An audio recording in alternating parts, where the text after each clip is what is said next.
Hey y'all, how's it going? It's Swaybe, and we are back in our Minion Shakeup Deep Dives. Today, we are going to be talking about Undead. As we know, the new season of Battlegrounds is starting on Tuesday, May 9th. That's 2 days from now. We don't have a lot of time, so let's get into it.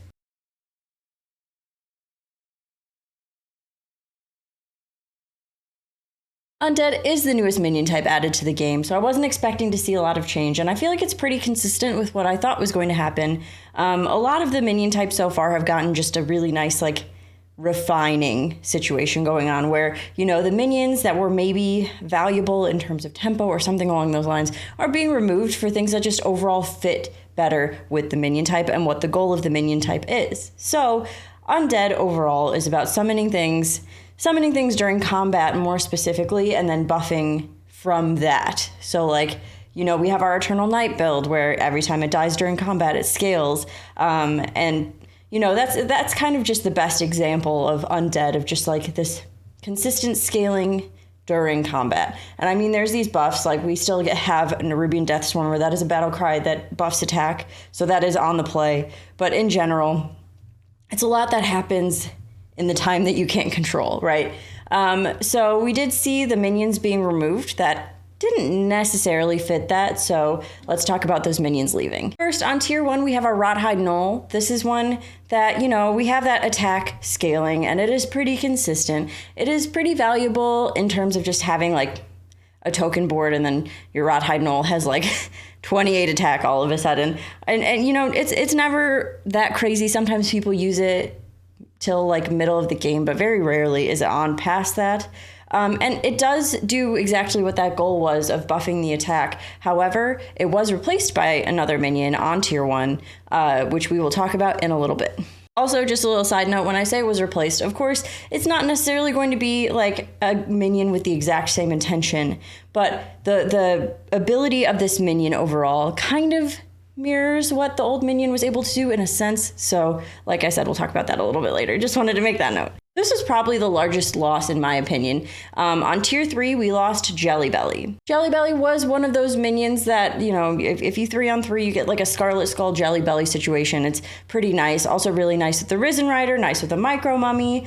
There was a lot of good application for Jelly Belly, and it could absolutely scale and be more of that early of the middle of the game to early of the late game minions, where it can get very valuable and it can remain pretty valuable and it scales well. So overall, it was a really good minion, and again fit what the minion type was trying to do. However, there's one distinction here, and it is that those buffs were not permanent. They did not continue throughout the game, and not necessarily everything has to be permanent. For instance, we still have Ghoul of the Feast with that Avenge of giving attack.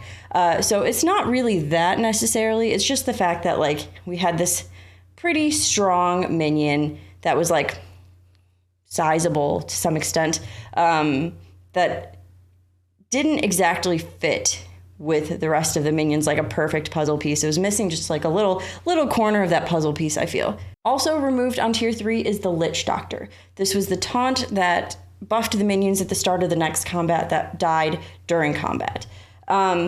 This one did feel it felt honestly kind of bad. I do talk about 3-on-3 a lot because, I enjoy going 3-on-3 in a lot of cases, but it did feel a lot not great, right? The buffs overall were pretty small. However, it was a nice, just little incremental buff to have. It wasn't a bad piece to have, but it wasn't feels good, wasn't feels bad, really. It was kind of right in the middle there, where it's okay, if this is the best unit I have, I'll take it, but I'm indifferent. So Lich Doctor leaving is,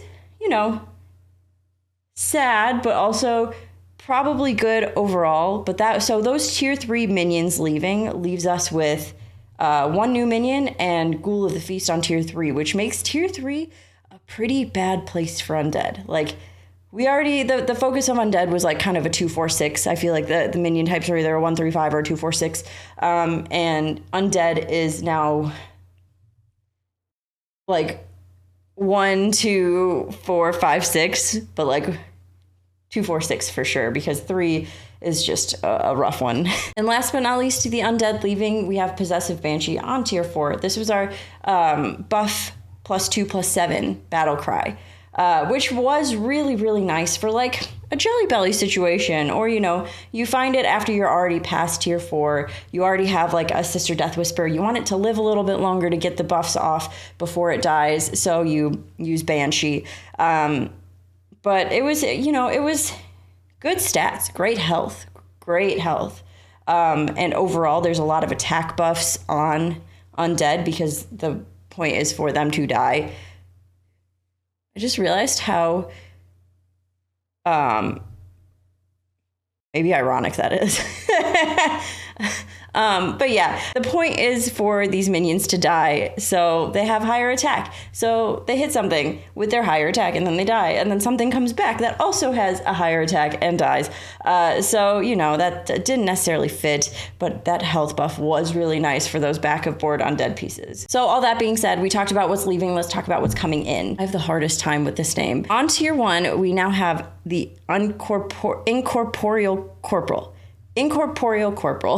This is a 5/5. After this minion attacks, destroy it. So again, one of those units you want to place further back on the board, let it get attacked, and try to avoid it attacking, unless you're trying to counter a specific large unit and you're like, okay, if I run this in, it'll die, but also the other unit will die because it's a 5/5. So in that way, it does feel okay. And the Rothhide Knoll did have that higher attack as well, and this probably not something you want on your board for an extended period of time.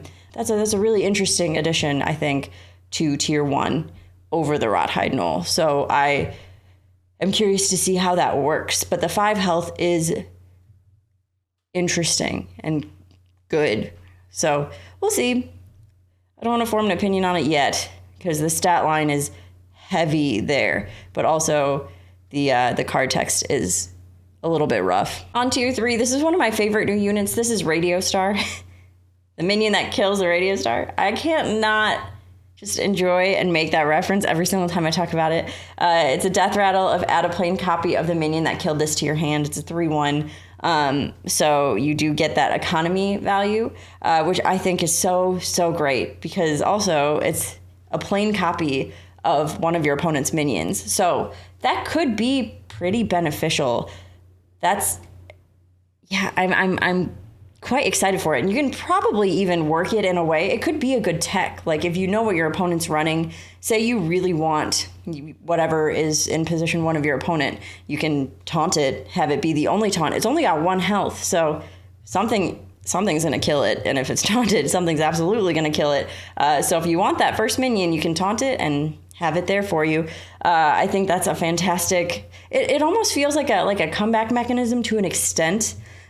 So in the way that the Lich Doctor was a comeback mechanism of buffing those minions that died to overall increase power of board, receiving a whole minion from the Radio Star, that feels really good. On tier 4, we now have Xylobones. After you summon a minion in combat, gain +3 health permanently. That health buff for Xylobones is interesting. It starts at a 5/1. It is a tier 4, so it does feel kind of similar to the Hungering Abomination, but it gains +3 health and doesn't gain any attack. So, but we know Undead is capable of buffing attack in other ways. I do feel like this is actually going to be a much stronger piece than it seems to be, especially with, the cyclical nature of Undead, of Risen Rider, Mummy, the Reborns, the having the minions die.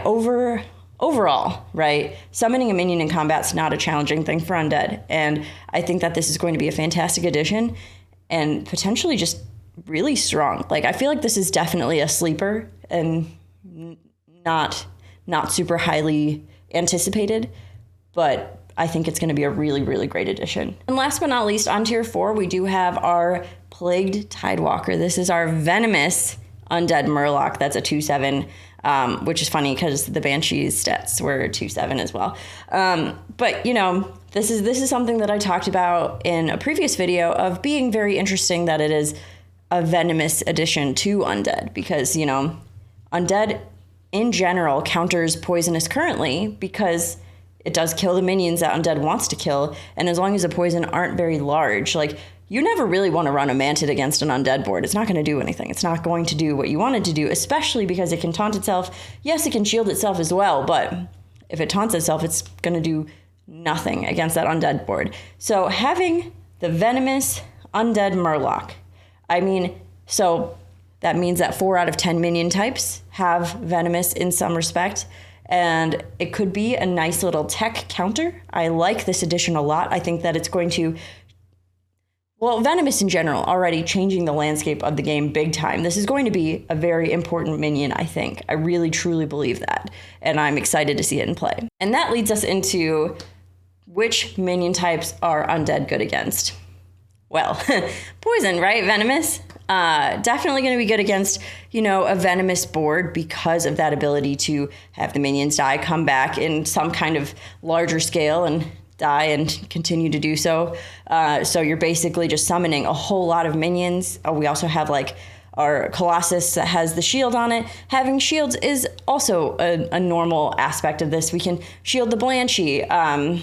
Overall, I think that this is going to be really good into Venomous, good into larger minions, that consistent attack buff that carries through the Reborns, and wherever the Undead are, they do get those attack buffs. I think always good against larger minions, Venomous. And it does feel bad, right? Because you do have those back of your board pieces, such as Sister Death Whisper, Hungering Abomination, that are going to scale heavily, and then potentially, if you have no more taunts in front of them, die, and feels bad. But aside from that, you're getting a lot of value. And even if for some reason your Hungering Abomination dies or your Sister Death Whisper dies early, you still have a lot of value just in the fact of these minions scaling throughout the game. Like, you have an Eternal Night build, you've been scaling Eternal Nights for 10 turns, and then Summoner is, it dies, but the other important board pieces die. However, you've been working on these Eternal Nights for a really long time, so they're going to come out pretty chunky and definitely be able to end that game anyways, Now, bad against which minion types? Specifically, Leaper Beasts, of course. I'm curious how Beasts in general, the shakeup with Beasts is going to do against Undead. Of course, that Leaper package is still available, and Leapers into Undead have proven to be time and time again a good contender, because it is a very similar board goal of consistent summons and scaling these summons, and Leapers can get easily out of control with Rivendare. Of course, if that Rivendare gets removed, which is a much more targetable unit than Sister Death Whisper or Hungering Abomination, with like a zap, assuming that the Rivendare hasn't been buffed yet, that is an easy out. But aside from that, it is definitely a contender for what kind of minions Undead would be bad against. In terms of heroes, I feel like this part always kind of is like one or the other, which, in general, we have our summon-based heroes versus our economy-based heroes, which is like very, very, very derivative, right? There's so many more goals of different hero powers and things like that. But,